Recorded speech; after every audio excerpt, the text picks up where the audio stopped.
This is Simon Tilley, live from the London studio. Undoubtedly, India saved billions of dollars by importing discounted Russian oil during the Russia-Ukraine war. But the punitive tariffs imposed by the US, which came into effect on Wednesday, are likely to quickly erode those gains, leaving no easy solutions in sight.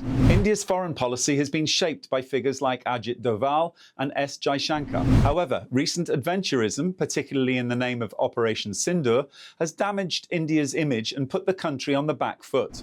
Analysts estimate that India saved at least $17 billion by increasing oil imports from Russia since early 2022. US President Donald Trump's decision to impose additional tariffs of up to 50% on Indian exports could reduce exports by more than 40%, or nearly $37 billion, in the April-March fiscal year alone, according to New Delhi think tank the Global Trade Research Initiative. The fallout from the tariffs is expected to be long-lasting and could be politically damaging for Prime Minister Narendra Modi, with thousands of jobs at risk in labour-intensive sectors. The fallout from the tariffs is expected to be long-lasting and could be politically damaging for Prime Minister Narendra Modi, with thousands of jobs at risk in labour-intensive sectors such as textiles, gems and jewellery. India's response in the coming weeks could reshape its decades-old partnership with Russia and recalibrate its increasingly complex ties with the US, a relationship Washington considers vital to countering China's growing influence in the Indo-Pacific,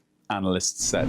India needs Russia for defence equipment for several more years, for cheap oil when available, for geopolitical support in the continental space, and for political backing on sensitive matters, said Happymon Jacob, founder of Delhi's Council for Strategic and Defence Research. That makes Russia an invaluable partner for India. Flags have appeared along streets in England in recent weeks during a politically charged summer dominated by debates over migration. The red and white St George's Cross has been painted on zebra crossings in London, and the Union Jack has also been displayed. Supporters present it as a campaign of national pride, but many fear it reflects growing anti-immigration sentiment. A YouGov survey shows that since the end of June, immigration has overtaken the economy as voters' biggest concern. The appearance of the flags has coincided with a wave of protests outside hotels housing asylum seekers. The movement appears to have originated with the Birmingham-based group Violet Warriors, with other groups joining and waving Union Jacks. The group describes itself as a collective of proud Englishmen, claiming they want to show how proud we are of our history, freedoms and achievements. They have not provided further details about their motives for displaying the flags, which have appeared in several English cities, predominantly in the West Midlands.